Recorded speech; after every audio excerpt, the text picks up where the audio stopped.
Hai teman-teman di seluruh Nusantara, pada kesempatan kali ini saya akan melakukan perbaikan lemari pendingin kulkas 2 pintu SAP.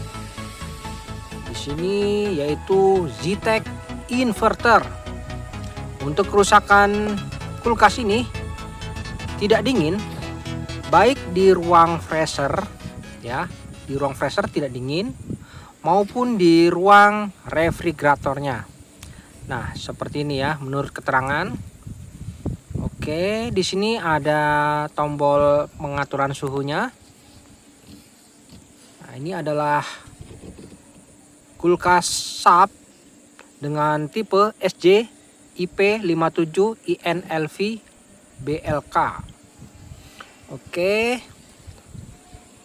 Di sini saya akan melakukan pengetesan terlebih dahulu bagaimana kerusakannya. Saya berikan sumber. Dan bisa kita lihat, oke, untuk lampu penerangan di sini tidak menyala.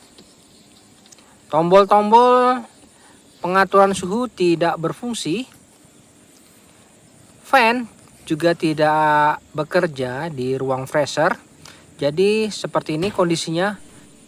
Dan sudah dipastikan ini kondisinya mati total. Untuk dindingnya saya raba tidak ada terasa hangat. Oke, saya coba majukan dulu, saya geser untuk melihat di bagian belakang. Dan di bagian belakang di sini bisa kita lihat untuk spesifikasinya. Untuk arusnya di sini 2 sampai 2,1 ampere menggunakan refrigerant 600A. Lalu di sini ada diagram kelistrikannya. Nah, seperti ini ya untuk diagram kelistrikan SAP Zetec inverter. Lalu kita beralih ke bagian bawah dapur pacunya. Mesin kompresor tidak bekerja. Dan di sini untuk mesin kompresornya menggunakan kompresor EEI 100 E13 DFH yang kategorinya adalah sepertiga PK. Lalu di sini ada modul pengendali. Saya buka dulu untuk modul pengendali inverternya ini. Yang pasti permasalahannya di kisaran modul pengendalinya ini ya. Oke, di sini ada beberapa skrup yang harus saya lepas terlebih dahulu. Dan setelah itu kita bisa lihat ya bagaimana kondisi modul pengendali pada kulkas Zetec inverter ini. Oke, sudah terbuka untuk kap penutup bagian rangkaian modul pengendalinya. Di sini bisa kita lihat ya. Bentuk dari modul pengendalinya seperti ini. Nah, ya. Oke, di bagian bawah terdapat modul inverter. Jadi ada 2 blok modul di sini. Untuk lebih pastinya saya akan lakukan pengukuran apakah ada tegangan masuk ya dari sumber yang menuju ke rangkaian modul inverter ini. Oke, di sini ada tegangan 220 volt AC, menandakan bahwa modul ini sudah dimasuki tegangan 220 volt. Namun modulnya ini tidak bisa bekerja. Oke, saya anggap rusak ya. Jadi selanjutnya di sini saya matikan dulu sumbernya. Langsung saja kita akan lakukan pengecekan pada bagian rangkaian modulnya ini. Apakah masih bisa kita perbaiki?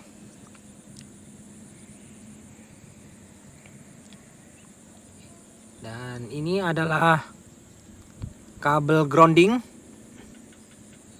Saya lepas dulu.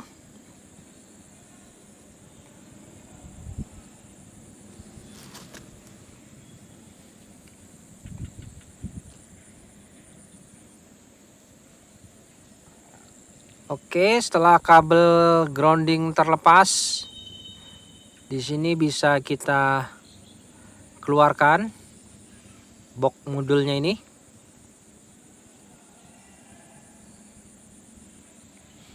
Oke ya, di sini. Jadi yang pertama dalam hal proses perbaikan blok modul, di sini kita cari di mana terdapat sekring. Apakah sekringnya itu putus? Ya, kita bisa cek, pastikan di bagian sumber masuk biasanya ada sekring. Ya, kita harus cek.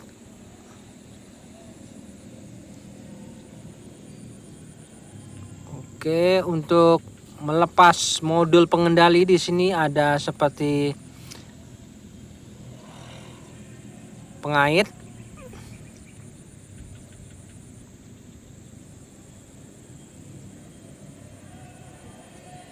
Dan bisa kita lepas dulu ya pengaitnya nih, supaya bisa terangkat. Ya, ini modul pengendalinya sudah terangkat. Nah, seperti ini ya modul pengendali kulkas SAP GTEC inverter. Di bagian bawah itu adalah blok modul inverternya. Untuk membuka blok modul inverter ada 2 skrup. Nah, ini. Oke, di sini ada 2 sekring. Harus kita pastikan apakah sekring ini putus atau tidak. Ya. Kita gunakan multitester di skala kali 1.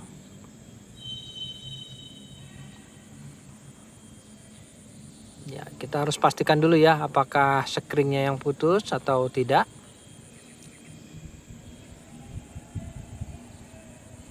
Oke, di sini saya akan lakukan pengukuran pada sekringnya ini.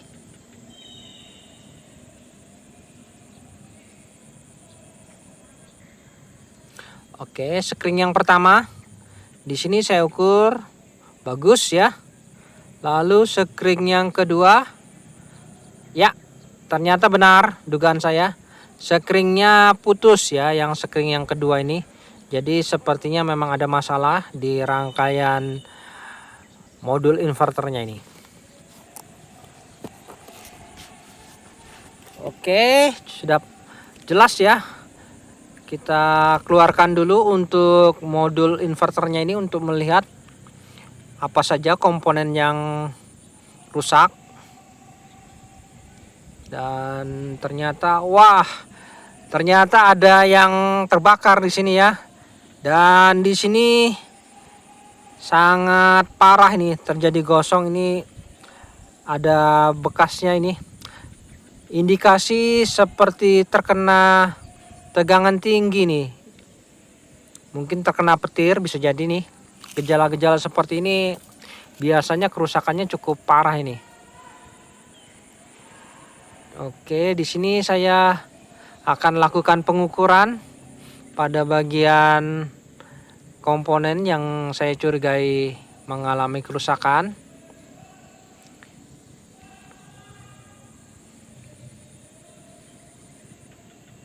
Oke ya, di bagian modul inverternya di sini terdapat jejak seperti ledakan.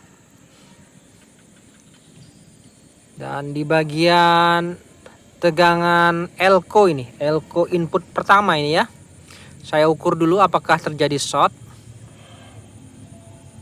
Oh, ternyata tidak ada terjadi short ya di kapasitornya ini.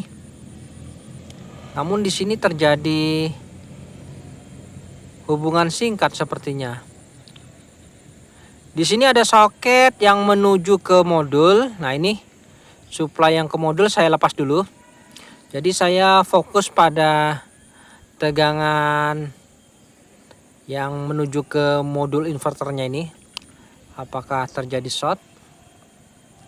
Oke, tidak ada terjadi short, namun di sini ada tanda-tanda kerusakan yang cukup parah. Selanjutnya di sini saya bersihkan dulu ya. Bercak-bercak bekas ledakan yang cukup dahsyat sepertinya di sini. Siapa tahu kita bisa analisa di mana kerusakannya. Untuk Elco B Plus-nya ini tidak ada short, namun mengarahnya menuju ke IC IPM blok inverter. Apakah memang rangkaian inverternya ini yang rusak?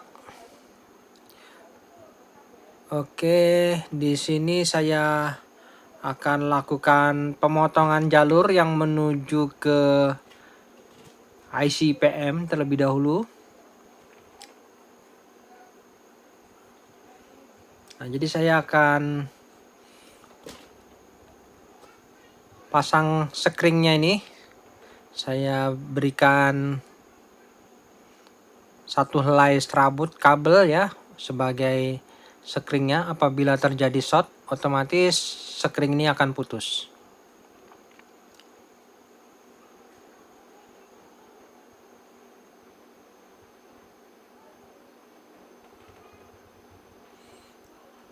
Oke, sekring sementara sudah saya solderkan. Dan di sini kita pastikan ya apakah memang terjadi short atau tidak. Namun dalam pengukuran tidak ada yang short. Untuk jalur yang menuju ke rangkaian modul pengendali saya open. Di sini saya hanya fokus di blok inverternya ya. Oke, saya tes apakah bisa aktif. Ya, wah, ternyata terjadi letupan ya di sekitaran ini. Dan ini arahnya menuju ke IC PM inverter yang mana sudah dipastikan IC IPM-nya ini konslet. Jadi untuk rangkaian inverternya sudah saya vonis rusak parah ya. Karena di situ tadi ada letupan pada bagian komponen kecil yang sudah pasti kita tidak tahu berapa nilainya. Dan untuk IC PM ini prosesnya panjang apabila ingin memperbaiki. Lalu di sini saya akan pastikan lagi untuk mesin kompresornya ini apakah rusak juga ya. Apakah mesin kompresornya ini aman.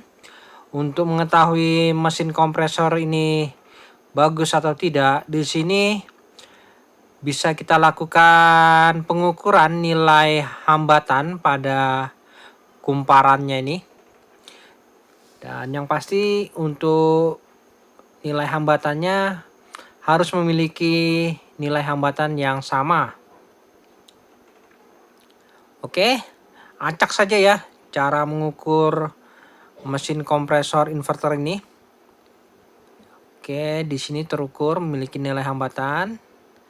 Dan biar dibolak-balik ini nilai hambatannya sama semua. Oke ya. Jadi seperti ini saja untuk memastikan mesin kompresor ini kondisinya kumparannya masih normal. Bisa diukur nilai hambatan pada masing-masing pinnya ini. Oke, untuk mesin kompresor saya pastikan mantap, tidak ada masalah. Jadi langsung saja kita tes modul pengendali. Di sini untuk modul pengendalinya kita pastikan apakah masih berfungsi. Untuk jalur yang menuju ke modul pengendali saya pasang soketnya. Dan saya berikan sumber agar modul pengendalinya ini mendapatkan supply dari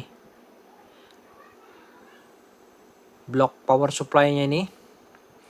Oke, saya berikan sumber dan di sini saya lakukan pengukuran pada elko-nya. Ya, di sini elko-nya sudah mengeluarkan tegangan. Lalu bisa kita lihat ya untuk lampu penerangan bagaimana kondisinya.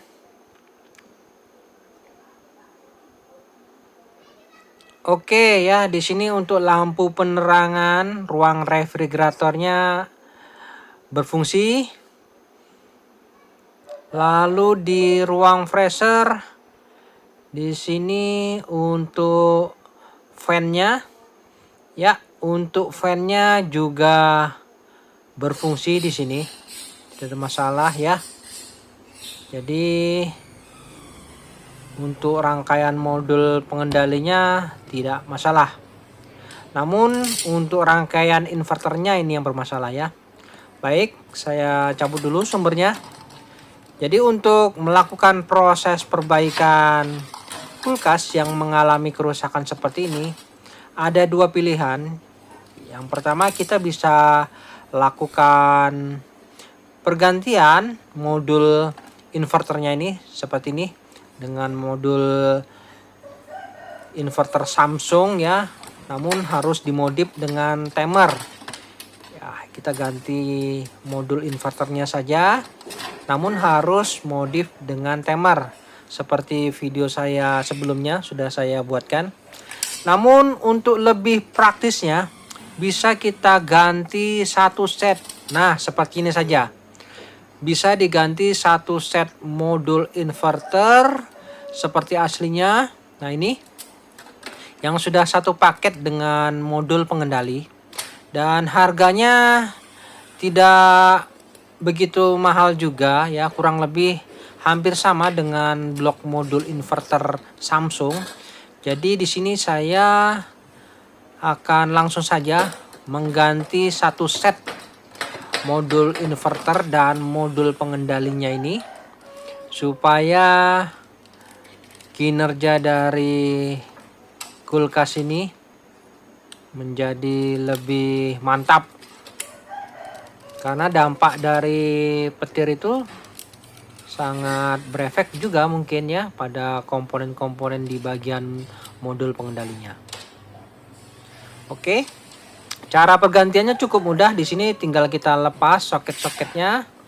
Lalu tinggal pasang saja soketnya sesuai pasangannya, dan ini tidak mungkin salah ya, tidak bisa terbalik karena bentuk soketnya ini berbeda-beda.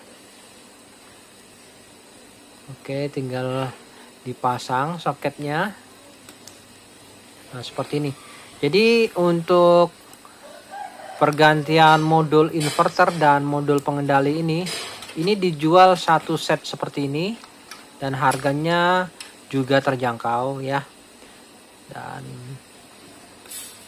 lebih enak ya langsung diganti satu set ini. Karena untuk mesin kompresornya saya rasa aman, tidak ada masalah. Ini sepertinya memang terjadi sambaran petir ya. Jadi modul inverternya sangat parah rusaknya. Oke, seluruh soket sudah terpasang seperti ini. Selanjutnya saya akan ukur berapa arusnya saat kompresor inverter ini running. Bisa kita lihat ya dari tang ampere ini.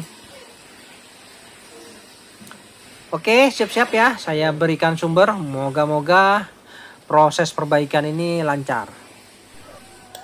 Oke, di sini saya berikan sumber dan lihat untuk tang ampere di situ sudah menunjukkan di arus 0,7. Mantap. Artinya mesin kompresornya ini sudah bekerja ya. Arusnya 0,6 ampere. Dan bisa kita pastikan kondisinya pasti normal ini karena untuk modul pengendali dan modul inverternya sudah bekerja. Mesin kompresor bergetar di sini. Oke ya. Selanjutnya kita biarkan arusnya sudah di 1 ampere Bisa kita raba untuk filter dryer, terasa hangat, mantap. Lalu dinding-dindingnya juga terasa hangat di sini. Oke, selanjutnya kita intip lagi di bagian ruang freezer. Di ruang freezer di sini saya rasakan hembusan udara pada fan-nya sudah bekerja, mantap. Lalu di ruang refrigerator kita intip juga ya. Oke, lampu penerangan juga menyala di sini. Untuk pengaturan suhu, tombol pengaturan suhu di sini ya, berfungsi juga dengan normal. Untuk tombol freezer maupun refrigerator bisa diatur-atur tingkat kedinginannya.